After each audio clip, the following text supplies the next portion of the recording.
Bapak Ibu Saudara yang sangat amat dicintai Tuhan, apa kabarnya hari ini? Kalau Bapak Ibu Saudara sedang merasa dalam keadaan yang sangat baik, tentunya puji Tuhan. Tetapi kalau ada di antara kita hari-hari ini yang tengah bergumul dalam masalah yang begitu berat yang menekan hidup kita hari-hari ini, di masa pandemi ini, saya berdoa biarlah kekuatan daripada Tuhan akan terus memampukan kita untuk mempercayai Tuhan apapun dan bagaimanapun keadaannya. Berjumpa lagi dengan saya, Jeffrey S. Chandra, dalam ibadah online pada malam hari ini hanya di Jeffrey S. Chandra Channel. Namun sebelumnya tentunya saya mau mengajak kita untuk bersatu hati merendahkan diri untuk di hadapan Tuhan. Kita mau berdoa bersama-sama. Bapa, terima kasih atas pemeliharaanmu yang sempurna. Apapun keadaan kami saat ini, kami tetap mengatakan bahwa pemeliharaanmu itu sempurna atas hidup setiap kami. Mungkin hari-hari ini kami sedang merasakan banyak pergumulan, tantangan, masalah yang begitu berat menekan hidup kami sedemikian rupa. Tetapi kami mau letakkan semua itu di dalam tangan-Mu Tuhan. Karena kami percaya tidak akan pernah ada satu orang pun yang mengerti kami, tidak akan pernah ada satu orang pun yang peduli dengan hidup kami sebagaimana Engkau Tuhan mengerti dan mempedulikan setiap kami. Pimpin kami dalam ibadah online sebentar ini Tuhan. Biarlah kuasa pengurapan daripada-Mu, otoritas wibawa-Mu ada pada setiap kami. Dan taruhkan kuasa pada setiap perkataan yang disampaikan, sehingga itu dapat menembus kedalaman hati, jiwa, dan roh setiap kami yang mendengarnya. Dalam nama Yesus kami berdoa dan kami mengucap syukur. Haleluya. Amin. Bapak Ibu Saudara yang sangat dikasihi Tuhan, apakah hari ini kita sedang merasa sepertinya kita sedang terbuang dan seakan tidak diperhatikan Tuhan? Kita merasa hambar dan kosong. Selama lockdown di rumah berbulan-bulan ini hanya mengerjakan kerutinan yang membawa kebosanan setiap hari. Habakuk pernah mengalami hal seperti itu, Bapak Ibu Saudara. Bahkan bukan cuma seperti itu, dia merasa bahkan tertindas dalam hidupnya. Itu sebabnya dia berkata, berapa lama lagi Tuhan aku berteriak tetapi tidak Kau dengar. Aku berseru kepadamu tetapi tidak Kau tolong. Saya mau ajak kita sama-sama baca dulu firman Tuhan dari Habakuk ini. Kita sama-sama mau membuka firman Tuhan yang terambil dari kitab Habakuk 1 ayat yang kedua sampai ayat yang ketiga, Bapak Ibu Saudara. Habakuk 1 ayat yang kedua sampai yang keempat, maaf. Ya, judul dari perikop ini, keluhan Nabi karena ketidaksetiaan. Ayat yang kedua, berapa lama lagi Tuhan aku berteriak tetapi tidak Kau dengar. Aku berseru kepadamu penindasan tetapi tidak Kau tolong. Mengapa Engkau memperlihatkan kepadaku kejahatan sehingga aku memandang kelaliman? Ya, aniaya dan kekerasan ada di depan mataku. Perbantahan dan pertikaian terjadi. Itulah sebabnya hukum kehilangan kekuatannya dan tidak pernah muncul keadilan. Sebab orang fasik mengepung orang benar. Itulah sebabnya keadilan muncul terbalik. Nah, Bapak Ibu Saudara yang dikasihi Tuhan, apabila kita hari-hari ini sedang merasa sepertinya kita sedang tertindas dan merasa tidak diperhatikan oleh Tuhan, biarlah firman Tuhan yang kita baca pada saat ini boleh menjadi perenungan bagi kita. Apakah betul Tuhan tidak mendengar doa Habakuk? Apakah betul Tuhan tidak menolong Habakuk? Bukankah pertanyaan-pertanyaan ini juga yang menjadi pergumulan hidup kita hari-hari ini?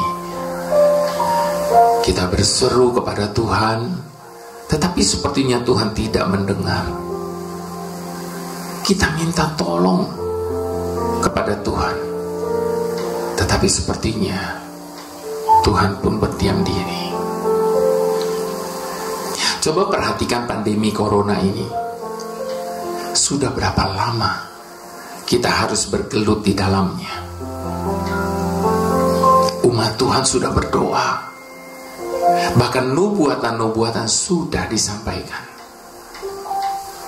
tetapi tetap saja sepertinya Tuhan berdiam diri. Pandemi bukanlah membuat orang semakin bertobat, namun justru membuat orang semakin jahat. Yang korupsi tetap korupsi, yang jahat justru semakin brutal, dan yang serakas justru semakin bertambah rakus. Apakah betul Tuhan tidak mendengar doa kita? Apakah betul Tuhan tidak menolong kita? Kitab Habakuk ini kiranya menolong kita untuk mengerti bahwa jawaban Tuhan seringkali tidak dapat kita pahami. Sehingga seringkali kita berpikir Tuhan tidak mendengar doa kita. Bukan Dia tak mendengar, bukan Dia tak melihat, tapi percayalah segenap hati Dia tahu yang terbaik.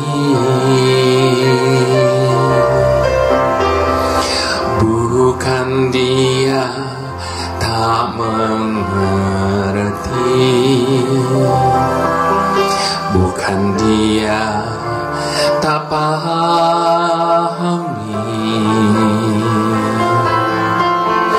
tapi percayalah segenap hati Dia tahu yang terbaik. Serahkanlah kuatirmu,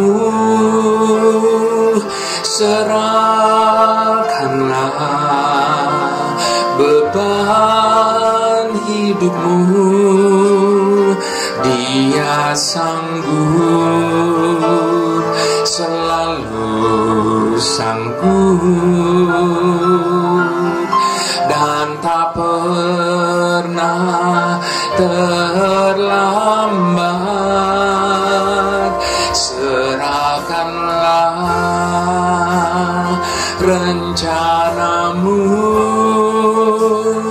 serahkanlah masa depanmu. Dia mampu,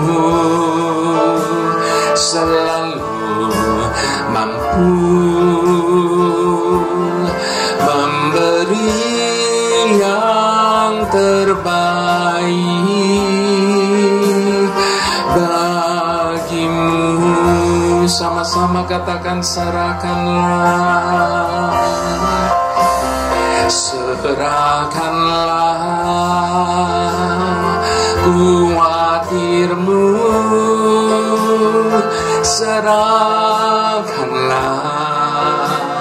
beban hidupmu. Dia sanggup, selalu sanggup, dan tak pernah terlambat. Serahkanlah rencanamu, serahkanlah masa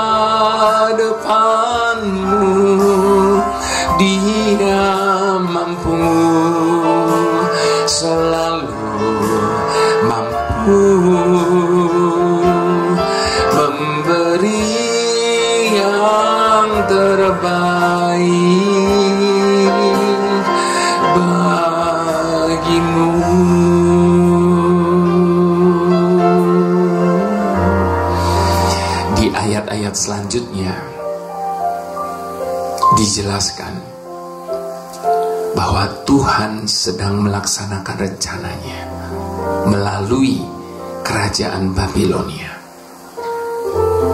Sesuatu yang di luar nalar dan kemampuan berpikir Habakuk. Sekalipun ia adalah nabinya Tuhan, bahwa Tuhan sedang mengirim orang-orang Babilonia untuk melaksanakan penghukuman atas umatnya yang telah menyimpang. Itu sebabnya Bapak Ibu Saudara, biarlah lewat kitab Habakuk ini kita boleh belajar bahwa hanya karena Tuhan sepertinya sedang berdiam diri, bukan berarti Dia tidak menjawab doa dan tidak menolong kita. Yang menjadi masalah adalah seringkali kita sering merasa lebih pintar dari Tuhan, sehingga kita memastikan bahwa setelah kita berdoa maka Tuhan akan begini, akan begitu, dan segera melaksanakan perintah kita. Bukankah setiap kali kita berdoa kita selalu berkata, Tuhan, kalau Tuhan buat begini dalam hidup saya, nanti saya akan begini nih Tuhan. Nanti kalau saya begini, Tuhan begini nih Tuhan nih.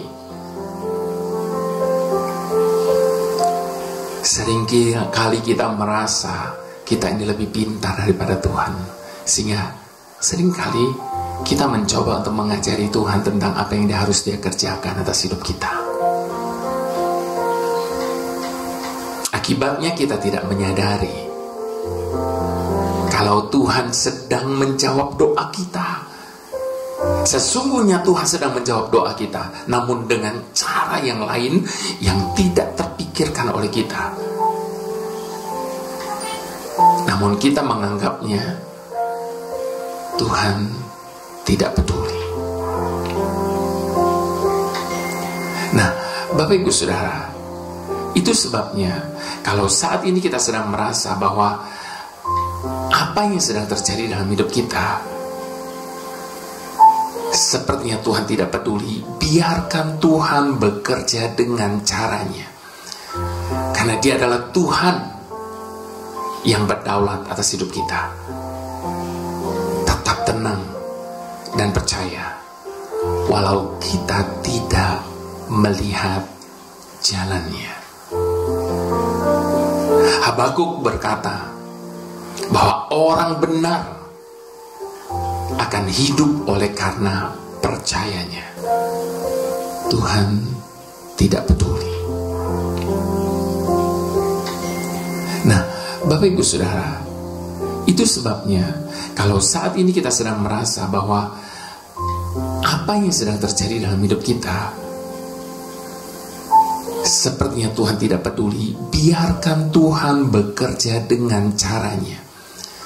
Karena Dia adalah Tuhan yang berdaulat atas hidup kita. Tetap tenang dan percaya, walau kita tidak melihat jalannya.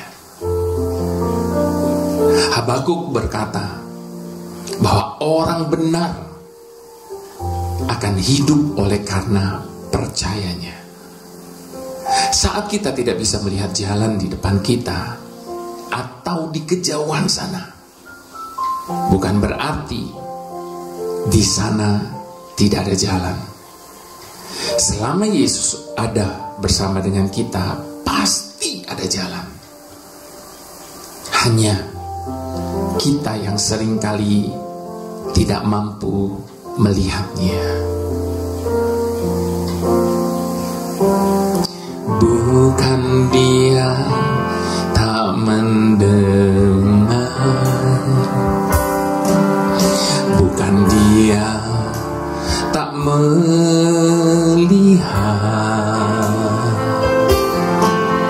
tapi percayalah segenap hati, Dia tahu yang terbaik. Bukan mengerti, bukan dia tak pahami,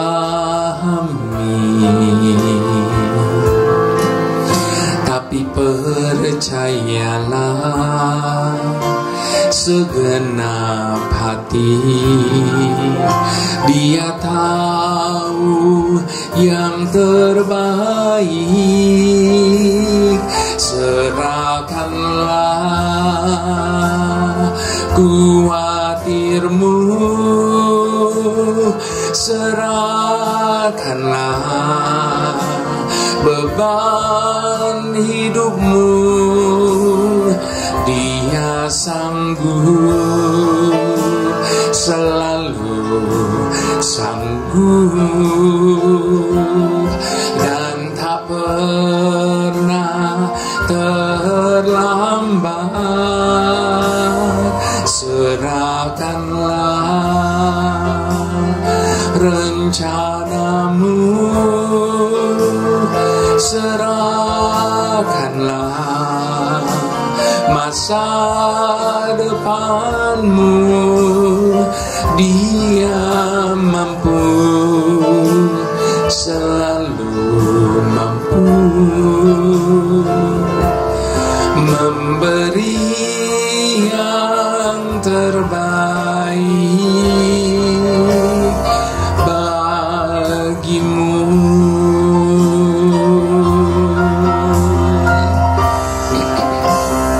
Serahkanlah kuatirmu, serahkanlah beban hidupmu, dia sanggup, selalu sanggup,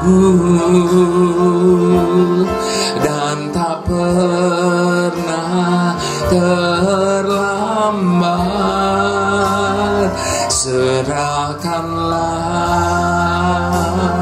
rencanamu,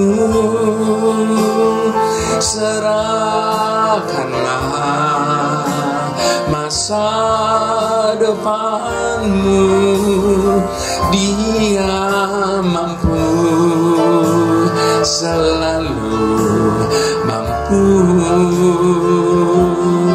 memberi yang terbaik bagimu.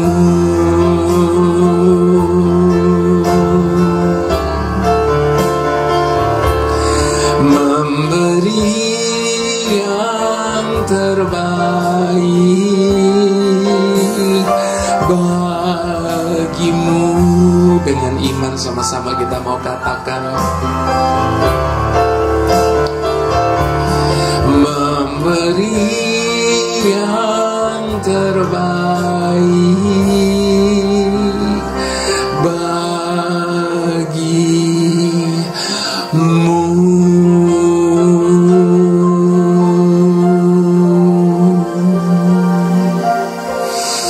Bagaimana kita bisa menerima yang terbaik dari Tuhan? Bagaimana kita bisa menerima jawaban atas setiap permohonan kita kepada Tuhan? Ada syaratnya, Bapak Ibu Saudara. Syaratnya apa? Kita mau belajar dari Naaman. Kalau kita pelajari, kalau kita baca kitab 2 Raja-Raja, kita menemukan kisah tentang Naaman.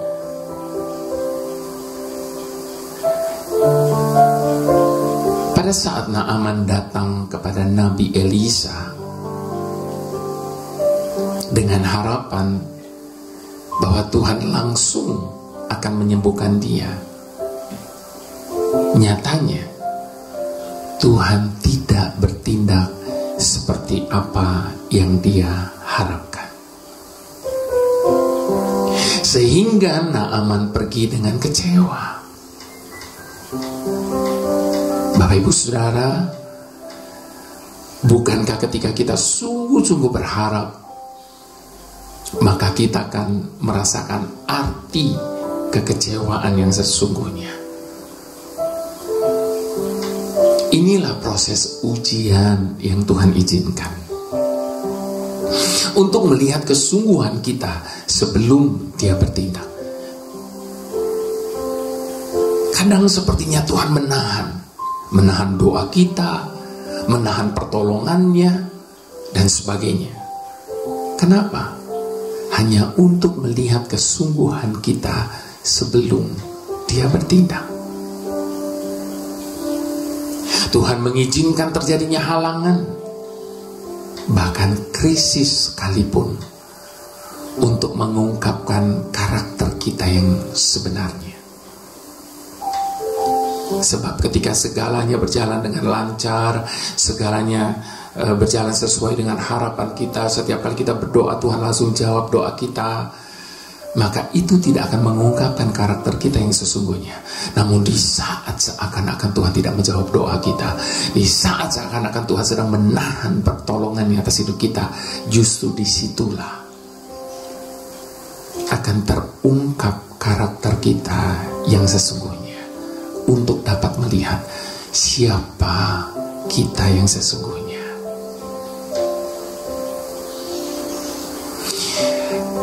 Bapak Ibu Saudara, pernahkah kita mengalaminya?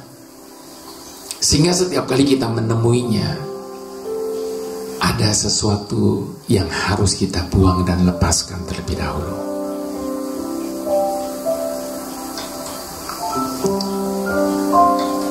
Setiap kali kita datang kepada Tuhan memohon segala sesuatu, meminta pertolongannya, maka ada hal-hal yang harus kita lepas dan kita buang terlebih dahulu. Apakah itu pola pikir kita yang keliru tentang jawaban doa yang kita harapkan?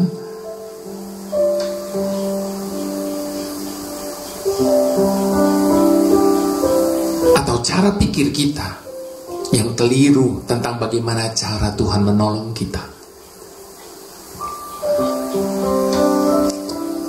Sesungguhnya ada proses yang mengganggu kenyamanan kita ketika kita ingin menemukan Tuhan, Bapak Ibu Saudara.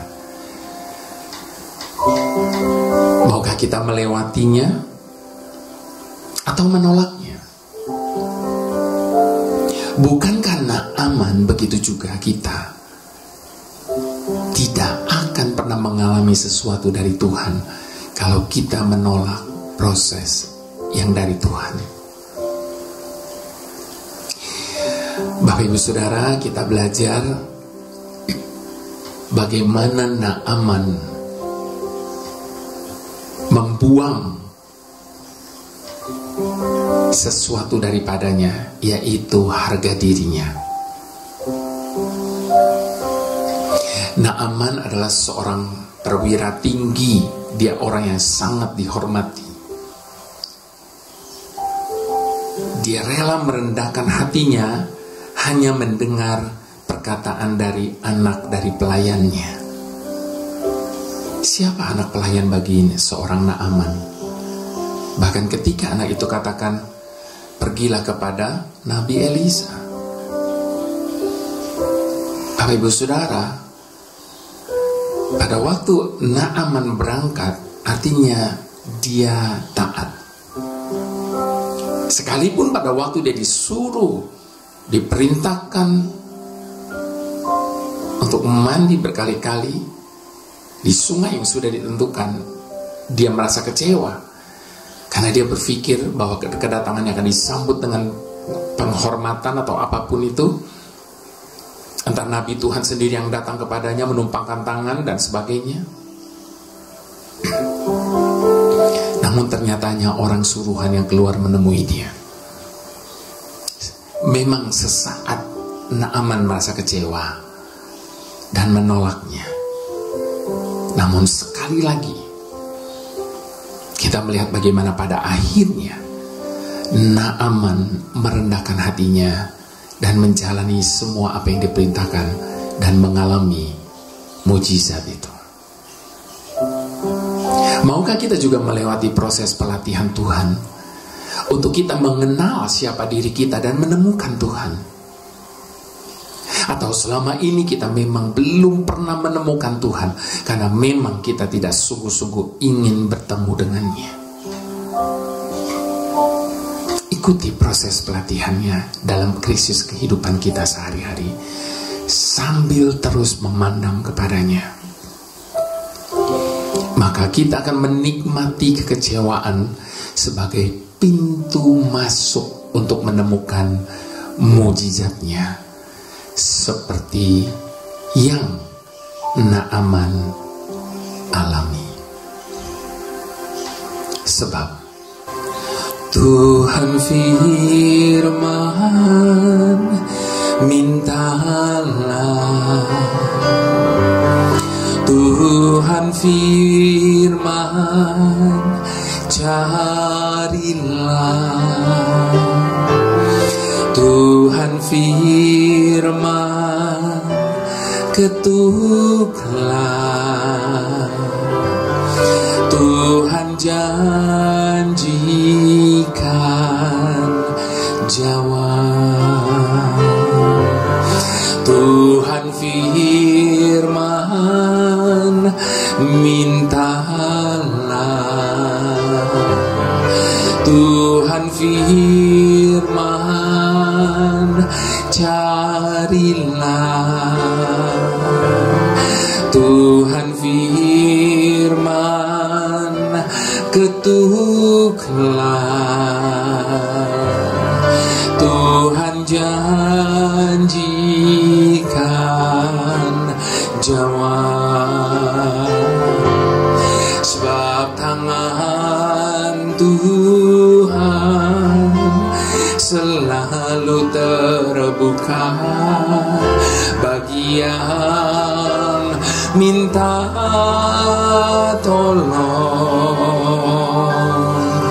Tak akan Tuhan memberi yang jahat pada anak yang minta. Sebab tangan Tuhan selalu terbuka bagi yang minta tolong. Tak akan Tuhan memberi yang jahat pada anak yang minta.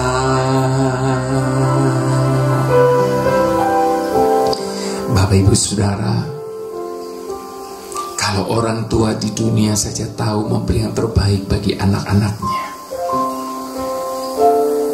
mereka berjuang mati-matian untuk dapat menghidupi anaknya.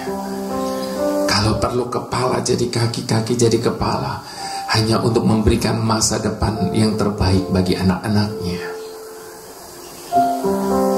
Tidakkah Dia, Tuhan Bapa kita, yang jauh lebih baik dari apapun dan siapapun, senantiasa akan memberi yang terbaik bagi setiap kita. Itu sebabnya jangan berhenti berseru kepadanya. Jangankan mendengar jawaban doa kita, Dia adalah Tuhan yang mendengar setiap seruan yang tertahankan sekalipun.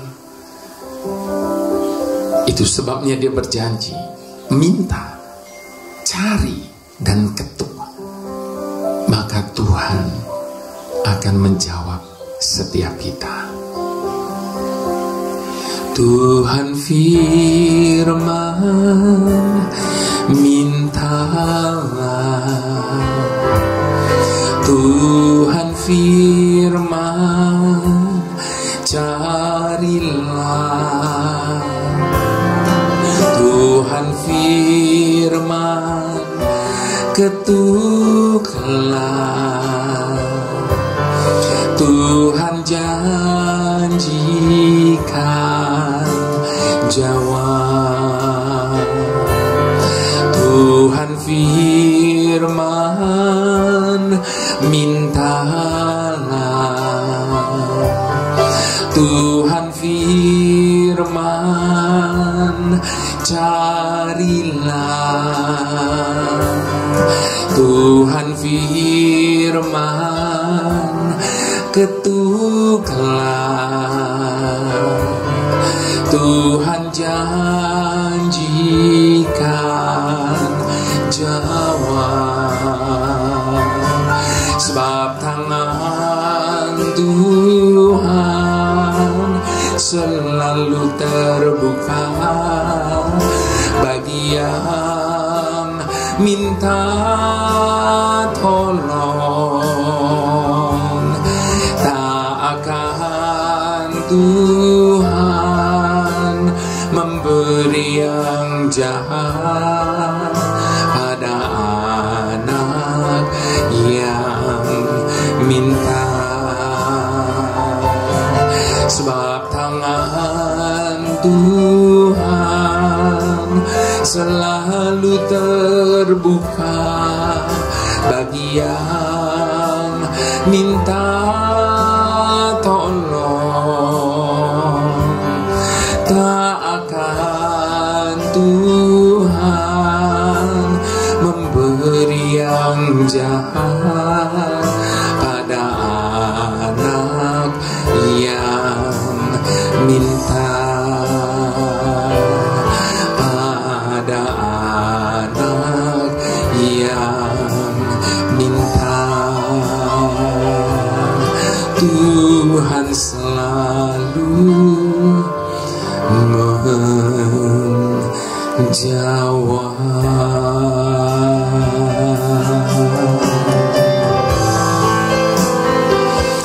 Hanya Engkaulah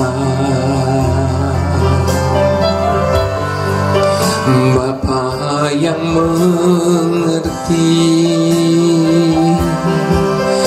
yang selalu mendengar seruan hati, yang menjawab doa,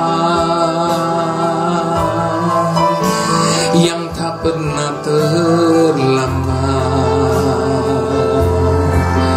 menolong kami selalu.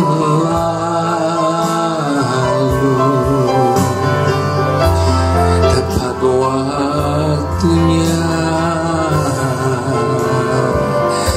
selalu tepat waktu.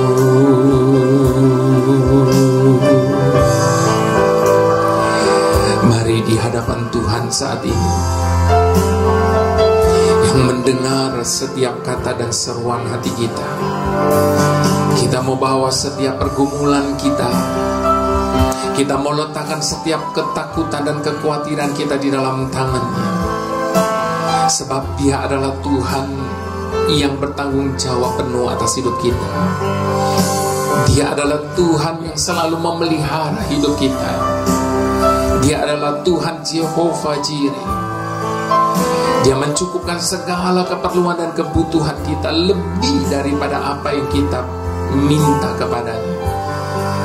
Itu sebabnya jangan pernah putus berharap kepada Tuhan. Kalaupun hari-hari ini seakan-akan doa kita belum dijawab Tuhan, kalaupun hari-hari ini Tuhan sedang menunda jawaban dan pertolongannya atas hidup kita, percayalah, Dia tidak akan pernah sekalipun mengecewakan kita. Itu sebabnya jangan pernah putus berharap, jangan pernah putus berseru kepada Tuhan, sebab tidak akan pernah doa kita sia-sia kepada Tuhan.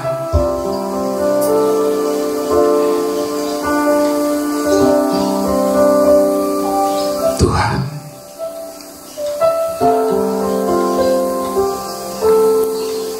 izinkan kami mengalami kuasa-Mu dalam menghadapi tantangan yang harus kami hadapi.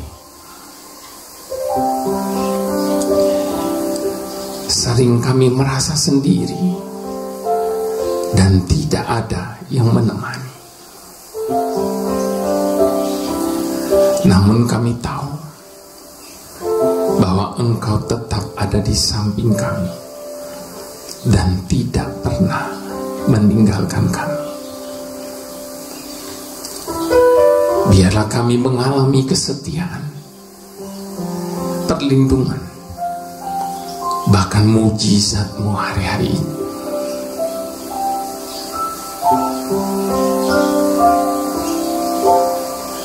Biarlah hidup kami menjadi penuh dengan kesaksian tentang apa yang telah Engkau buat dalam hidup kami.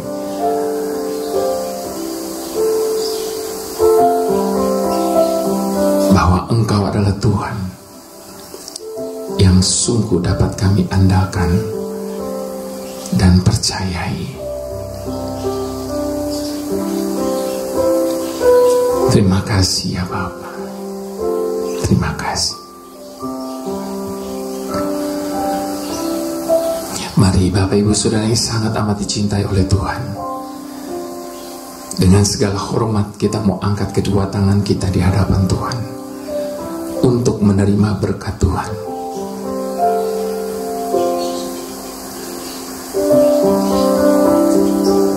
Sebab berkat itu datangnya daripada Tuhan, pencipta langit dan bumi, di dalam Putranya yang tunggal, Tuhan Yesus Kristus, Juru Selamat kita, dan di dalam persekutuan dengan Roh Kudus yang adalah penghibur, penolong yang senantiasa memberikan kekuatan ekstra kepada kita. Kita menerima berkat yang khusus pada saat ini dengan ucapan syukur hanya di dalam nama Tuhan Yesus. Mari semua kita yang diberkati Tuhan, dengan sukacita kita mau katakan amin.